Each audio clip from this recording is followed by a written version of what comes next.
Ó, quão bom e quão suave é viverem unidos os irmãos, é como o óleo precioso sobre a cabeça, o qual desce para a barba de Arão, e desce para a gola de suas vestes, é como o orvalho de Hermon, que desce sobre os montes de Sião. Ali ordena o Senhor a sua bênção e a vida para sempre. Salmo 133. O salmo fala sobre o óleo precioso que desce sobre a barba de Arão.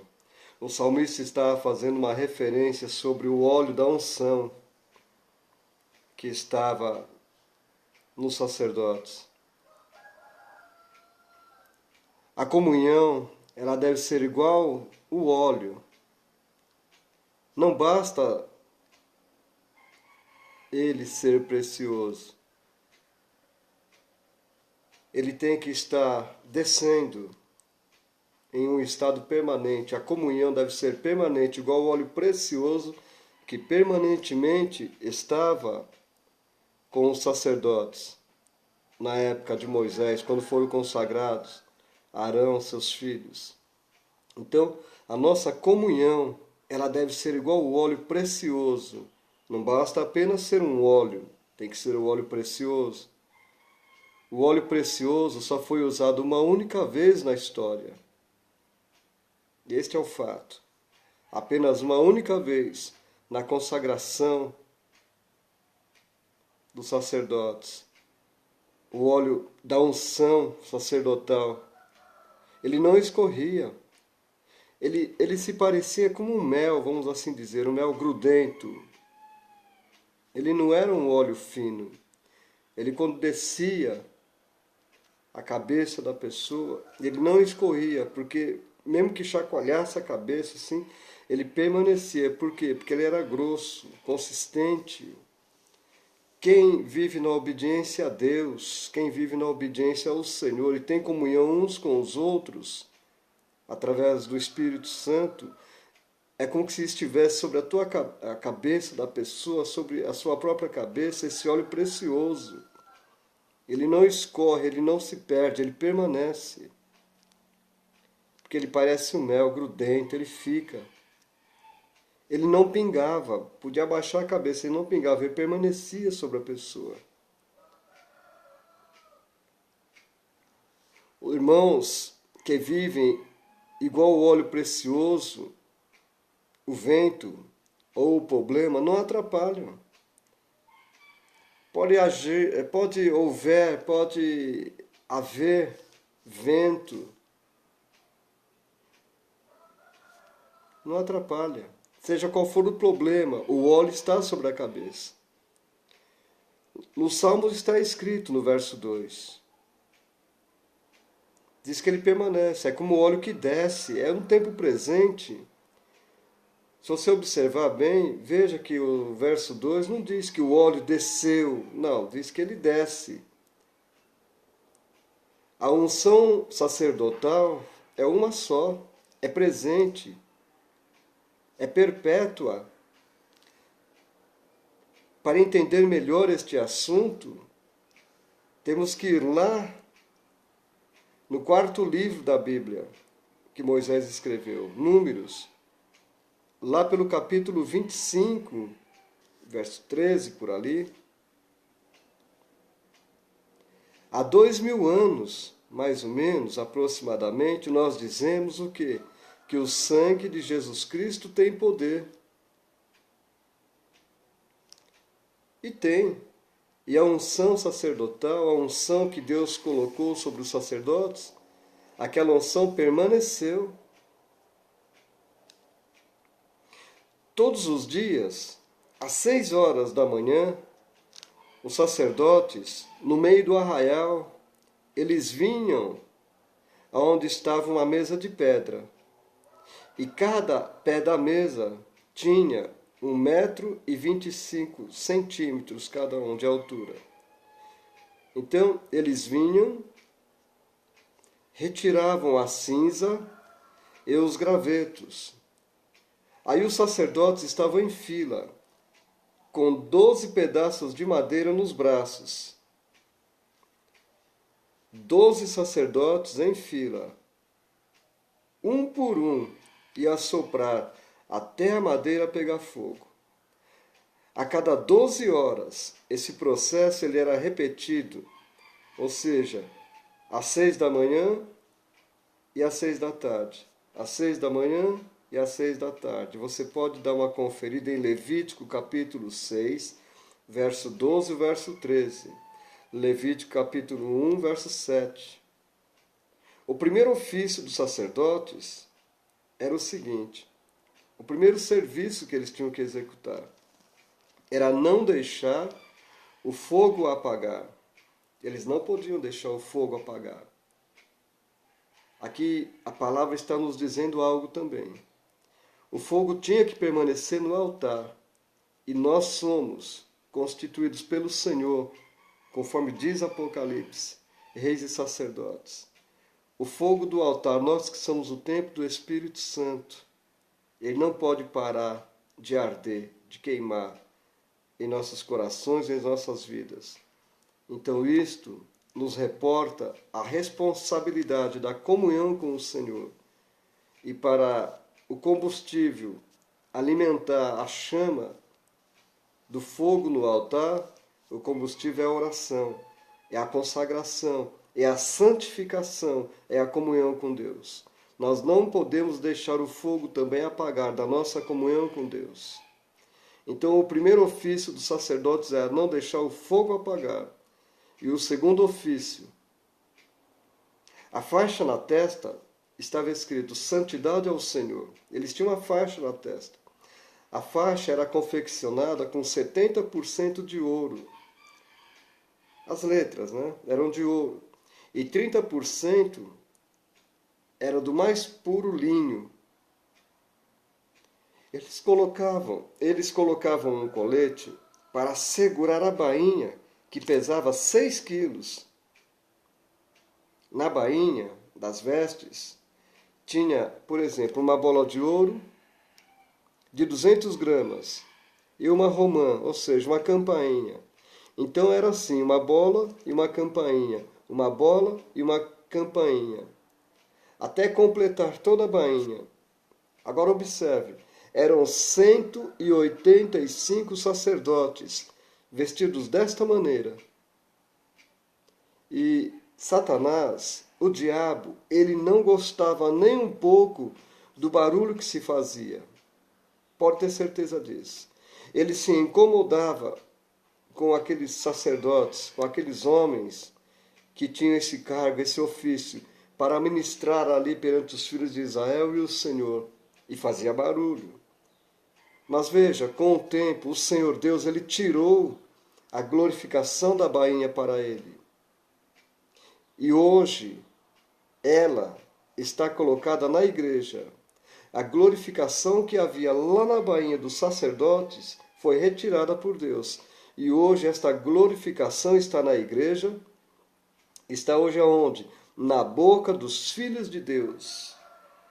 É dos nossos lábios, são de nossas bocas que sai o louvor, a glorificação do nome de Deus. Nós glorificamos a Deus. Certo dia o Senhor Jesus, ele ia caminhando e os discípulos, eles iam glorificando o nome do Senhor. Eles iam louvando o Senhor. E os fariseus, os religiosos daquela época que não aceitavam que Jesus era o Messias, o Cristo, o Filho de Deus, eles se viam incomodados e pediam para que a multidão se calassem. Mas Jesus diz, se estes se calarem, as próprias pedras clamarão. Se estes pararem de glorificar o nome de Deus, as pedras glorificarão. Então foi retirada esta glorificação que havia neles. E ela está colocada hoje na igreja. Nós somos a igreja, você é a igreja. Cada um de nós individualmente somos o templo do Espírito do Senhor.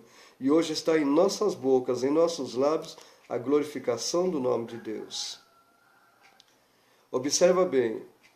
Certo dia os discípulos, passando com Jesus pelo templo lá de Jerusalém, eles diziam: Senhor, olha que pedras, olha que estrutura, olha que construção maravilhosa. E ele disse bem claro: não ficará aqui pedra sobre pedra que não seja derribada. Os discípulos não entenderam. Mas 40 anos depois que o Senhor Jesus falou isto, ele falou por volta do ano 30, no ano 70, 40 anos depois que o Senhor tinha falado, Tito, o imperador romano, no ano 70, ele destruiu o templo e matou todos os sacerdotes. Fez uma grande matança. Segundo o historiador Flávio Joséfo, foi por volta de 1 milhão e meio de pessoas, aproximadamente, que morreram dos judeus. Mas, antes de Tito chegar e destruir, o Senhor Jesus, cerca de 40 anos, um pouco menos, 38 anos, Jesus estava na casa do sumo sacerdote Caifás. Ele usava o cajado de Arão, o primeiro cajado que Arão usou, e lá embaixo, na base, lá embaixo, o primeiro nome era o nome de Arão que estava escrito. E foram se sucedendo a Arão, e o último nome que estava escrito em cima do cajado, não tinha mais espaço, era o nome de Caifás. Agora veja, quando o Messias ele viesse, no caso, o Messias, o Senhor Jesus Cristo, né? Ele assumiria o posto de Caifás. Caifás deveria lhe entregar o posto, ou por velhice, ou por morte, ou por renúncia. Mas o Senhor Jesus assumiria a posição. Então o cajado seria entregue ao Senhor, e o cargo, o ofício estaria com ele. No Evangelho do Senhor Jesus Cristo, escrito em Marcos, capítulo 14, a partir do verso 61,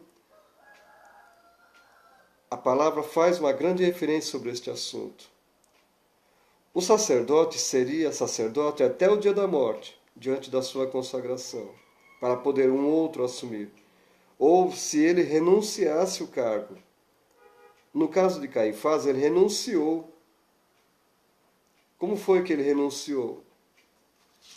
A palavra nos diz que ele, ouvindo Jesus falando, ali no seu depoimento, as pessoas perguntando para Jesus se ele era o Cristo, o Messias.